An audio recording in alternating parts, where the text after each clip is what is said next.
Hey everyone, Woodsuck here. Thanks for showing up. Really appreciate that.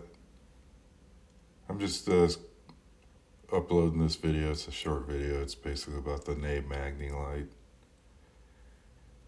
Basically, it's a magnifying glass with a fluorescent tube on the bottom.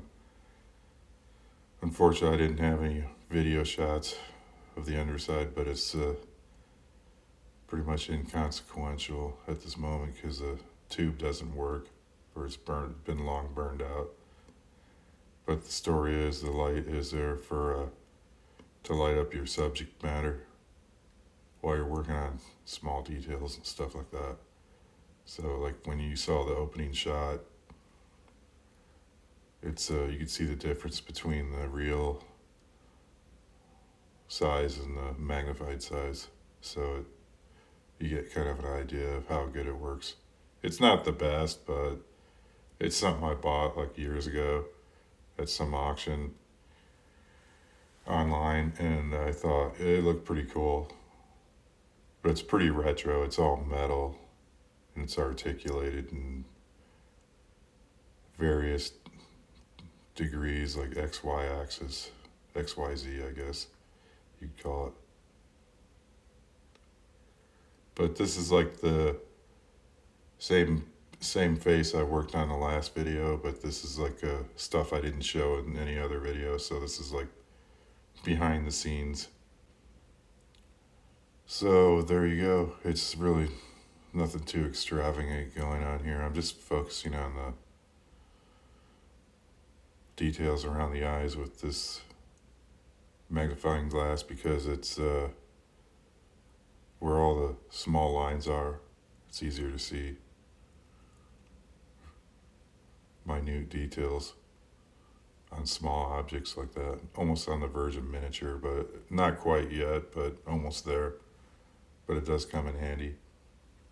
It actually looks a lot better in real life. It's hard to explain. It's really strange that the video couldn't capture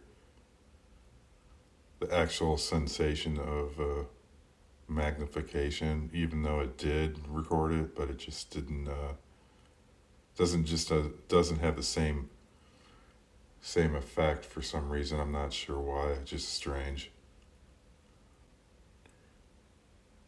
Anyway, I'm currently in transition. I'm heading back to the West Coast, so I'm uploading this video via the road, or via the road, however you pronounce it. But and I got some ideas. I'm going to be doing some desert carving where I found some cool places. I'm going to be doing some video out in the middle of nowhere. It's going to be kind of cool. So I'm excited about that. That'll be happening.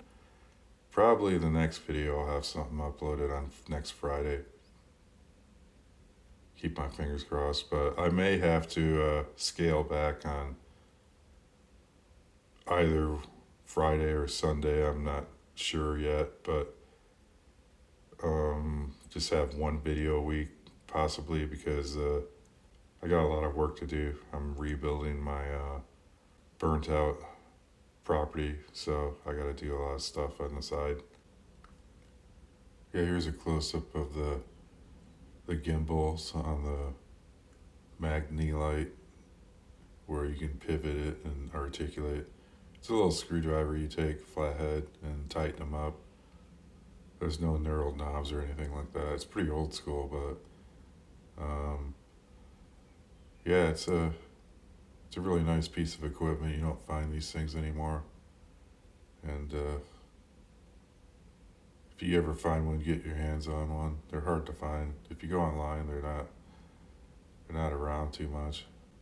And I saw some on worthpoint.com where they look like they were pretty much have a listing price of how much they sold for, but you got to sign up or pay for it. It's really kind of weird to see the price for those things. Yeah, another thing, worthpoint.com is just a website that just shows you how much they sold for and possibly when, and they're following eBay sales or something like that. But I did try to do some research on this particular magnifying device, and there's not much out there if you do a Google search, and I found it's kind of rare. It's not much info on the company at all, so it's pretty much like a collectible curio, if you want to call it like that, but it still gets the job done, and it's kind of nice to have those old school tools at your side,